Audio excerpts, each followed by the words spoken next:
Hi, my name is Neil Eckengren, and this is my project MEOWSER. MEOWSER stands for Mineral Element Browser. In this first video, I'm going to show you what it is and how it works. And after that, I'm going to post a bunch of videos on the construction of the project, the history, and the educational aspects of it. And of course, every project has to have a mascot, right? So mine, what would you have for a mascot for MEOWSER? Why, of course, MEOWSER. And that is MEOWSER. Say hello, MEOWSER. Okay, so what is this thing? At its simplest, it's a display cabinet full of rocks and minerals with lighting that is controlled from a computer. Let me show you. Okay, let's demo this thing. I'm going to start here on my admin tab. There's different parts of this software here. This is where I can turn all my lights off, all my lights on. I'll have another video on the details of this tab and all the things that can happen here.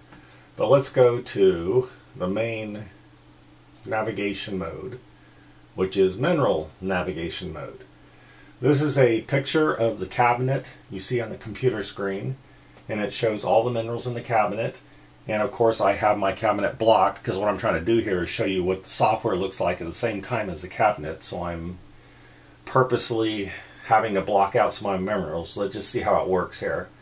As I mouse over pictures on the computer screen, it lights up the lights inside the cabinet.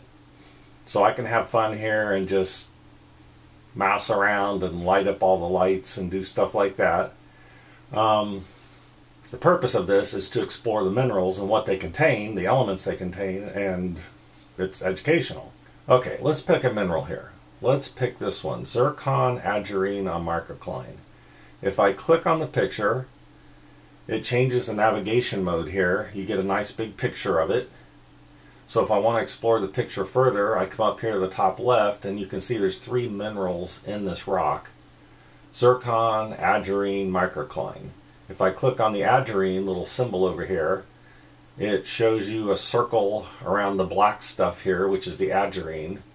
I can come down to microcline and click on the symbol, and you'll see that the microcline is the white stuff in the rock.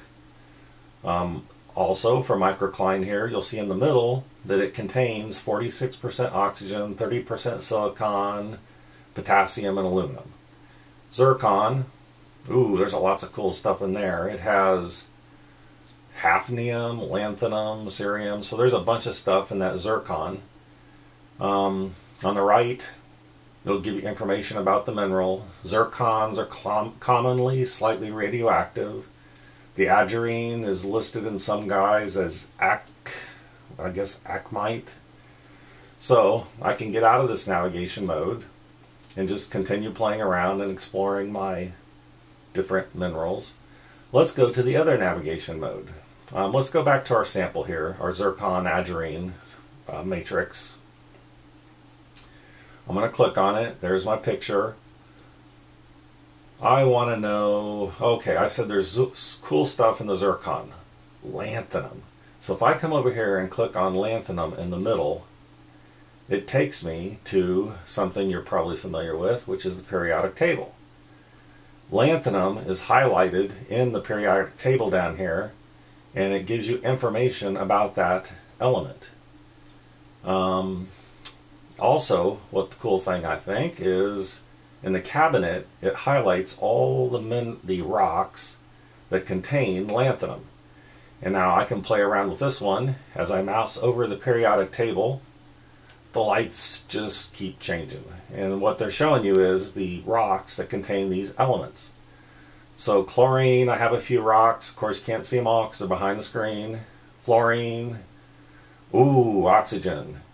There's lots of stuff that has oxygen, which of course makes sense since oxygen is one of the more common elements in the universe. So if I click on oxygen here, it changes my navigation mode to a little question mark. and I can come over to the list of minerals that contain oxygen, And let's say, petrified wood. What's that? I click on that.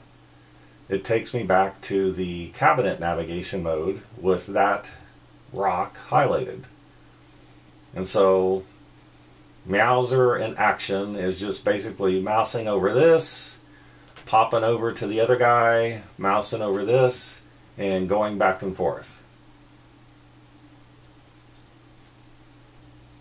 Okay, and just to give you a quick view of what drives this whole thing, what I have lit up right now is the Arduino board, which is the communications interface between the computer and the LEDs in the cabinet. Each of the cabinets has its own set of integrated circuits on a breadboard. So the Arduino that you see lit up there, for instance, sends a bunch of commands to this board. Something happened to a LED there. I'm not sure why it's strobing on me. But that board there contains a bunch of integrated circuits which control the LEDs for one cabinet. So each of the cabinets has one of these breadboards with all the circuits on it. If you want more information on the electrical part of this thing, you can look at some of the other videos and information I have posted online.